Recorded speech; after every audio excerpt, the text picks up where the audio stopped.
Hey guys, Shadylikeatree here, and welcome in to Reminiscing with Shady, episode 71. This is MLB Slugfest 2004, starring my beloved Cincinnati Reds against the Pittsburgh Pirates.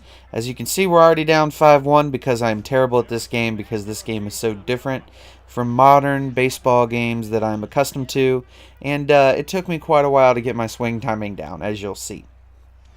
So the first thing I want to talk about is this game is it was released on March 16th of 2003. It was given the E rating. It was published by Midway, and it was released on PlayStation 2 and Xbox, as well as Game Boy Advanced.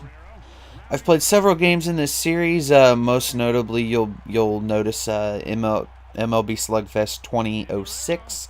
That one has kind of a cult following because of all of its glitches and all of its gameplay. But I thought I'd bring you this one too, because this one I played for quite a long time.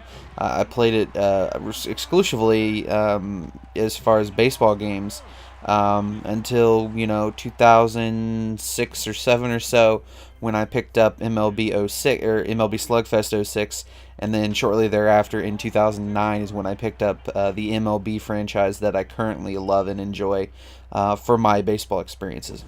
But this game solved a lot of problems for baseball when it came to video games, as a lot of people thought baseball video games were boring, they weren't fun. And so Midway, the makers of games like NHL Hits and NFL Blitz, decided they'd come up with a baseball version like that. So in this game you can do a whole lot of different things that are kind of extra. You have faster speeds on your pitches, slower speeds on your pitches. You have players that can reach fire, which they do that by getting either 2 hits, or a pitcher can catch fire by striking out, I think it's the side, or getting 9 straight strikes without giving up a run, or something along those lines. But it's much easier for me to get my pitcher on fire than to get a player on fire.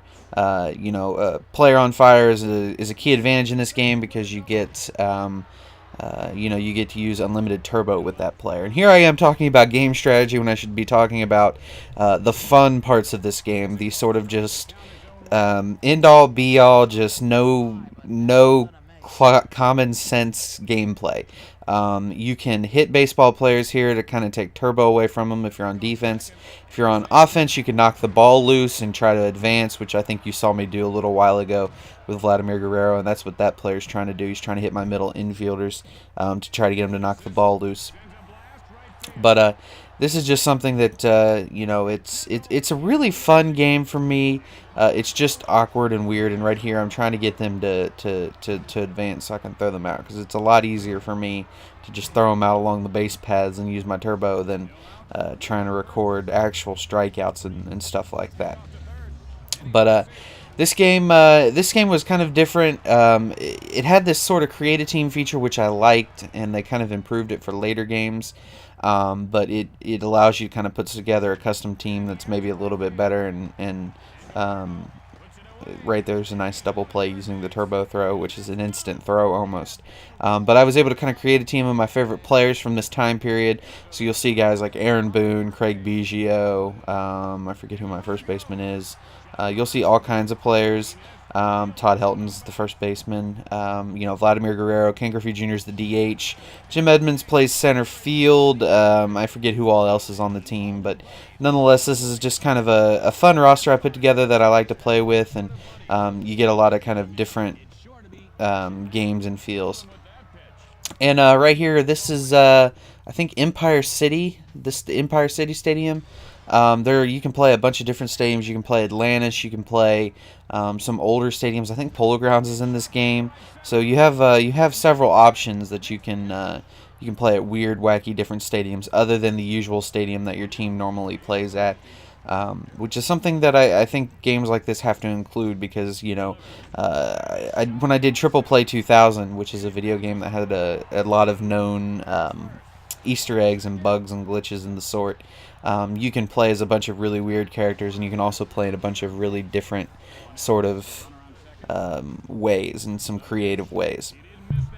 And I wanted to talk a little bit with this episode specifically that, they don't make comic mischief games as much anymore. When I was a young kid, they used to make a lot of games where there wasn't a whole lot of violence, and they called it comic mischief. There are games like I think Crash is one of those games that has air quotes comic mischief.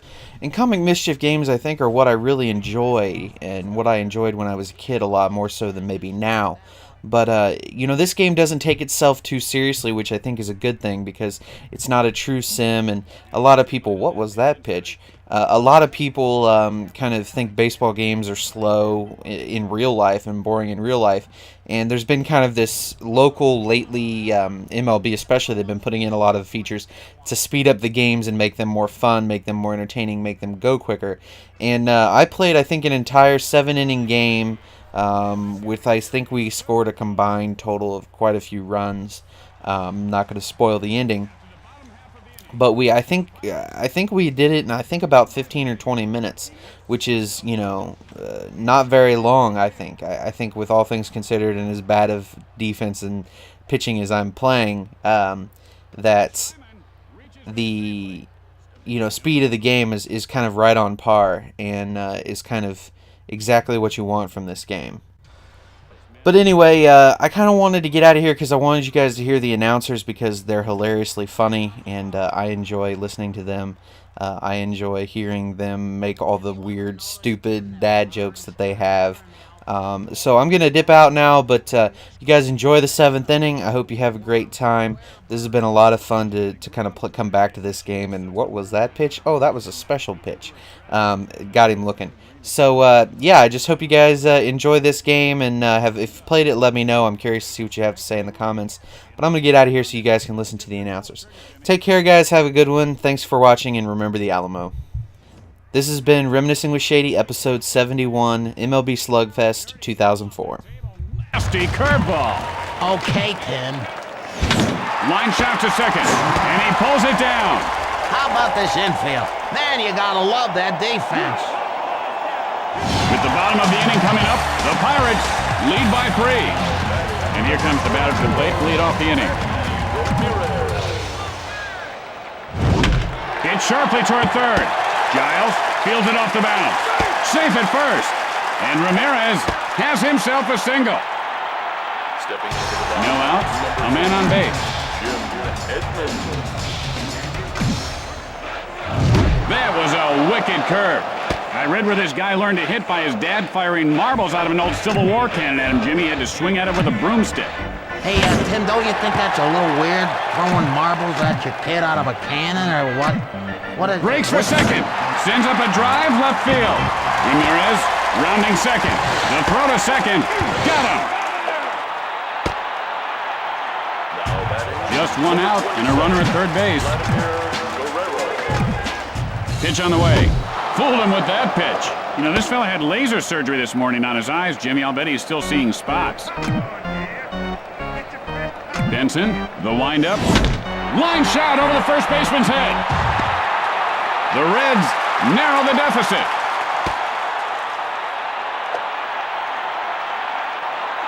And Guerrero has a double. Piazza.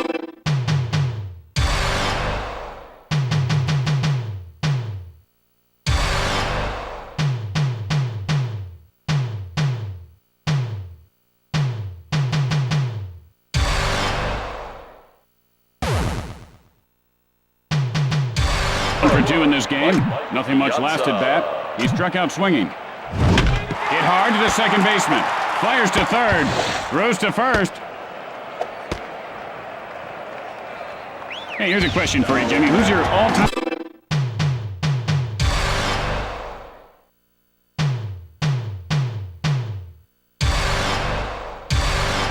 favorite superhero?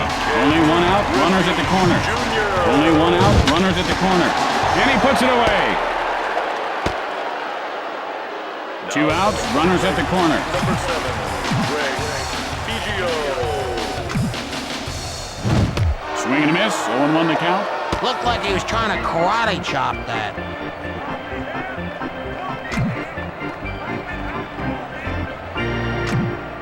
Delivers. Hits sharply, but foul. The move to third, and the runner gets back in.